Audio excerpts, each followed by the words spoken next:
വയറ് നിറയെ ചോറുണ്ണാൻ തെരണ്ടി മീൻ ചമ്മന്തി മാത്രം മതി. തെരണ്ടി മീൻ ചെറുതായിട്ട് കഷ്ണങ്ങളായി മുറിച്ച് ഒരു ചട്ടിയിലിട്ട് ആവശ്യത്തിന് വെള്ളം ഒഴിച്ച് തിളപ്പിച്ചൂറ്റുക.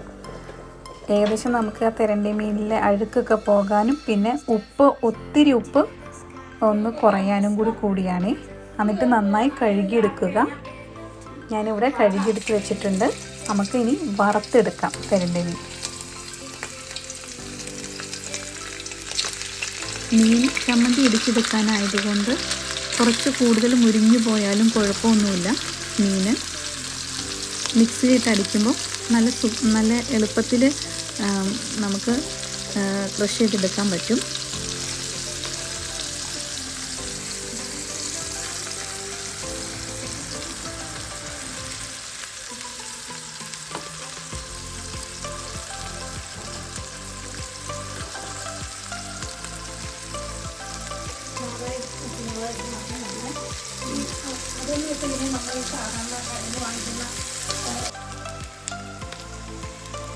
നമ്മുടെ തെരണ്ടി മീൻ ഏകദേശം വറുത്ത് സെറ്റായി വന്നിട്ടുണ്ട്.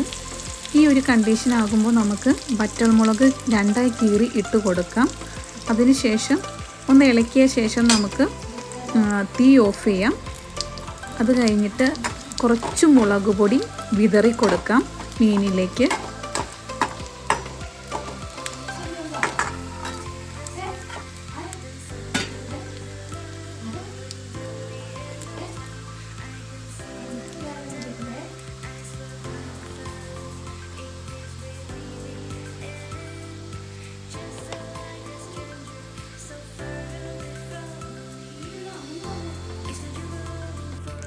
അമ്മിക്കല്ലോ മറ്റേ ഇടിക്കല്ലൊക്കെ ഉള്ളവർക്ക് ആ രീതിയിൽ ഇടിച്ചെടുക്കുമായിരിക്കും കൂടുതൽ ടേസ്റ്റ്.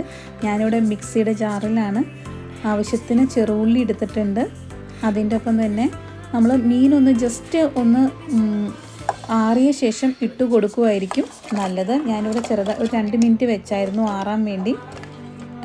മീനും വറ്റൽമുളകും കൂടി ഇട്ട് കൊടുക്കുവാണ്. അതിൻ്റെ ഒപ്പം തന്നെ തേങ്ങയും നന്നായി സൂക്ഷിച്ച് മിക്സിയിൽ ഒന്ന് ചെറുതായിട്ടൊന്ന് അടിച്ചെടുക്കാൻ അറിയാവുന്ന ആൾക്കാരാണെങ്കിൽ ഒത്തിരി അങ്ങോട്ട് അരഞ്ഞു പോകാണ്ട് അടിച്ചെടുക്കാൻ അറിയാമെങ്കിൽ നമുക്ക് തേങ്ങയും കൂടി ഒന്നിച്ചിട്ട് അടിച്ചെടുക്കാം. അല്ലാത്ത പക്ഷം നമുക്കൊന്ന് മീനും ചെറുള്ളിയും വറ്റൽമുളകും കൂടി ജസ്റ്റ് ഒന്ന് ക്രഷ് ചെയ്തിട്ട് തേങ്ങ ഇട്ട് കൊടുത്താലും മതി.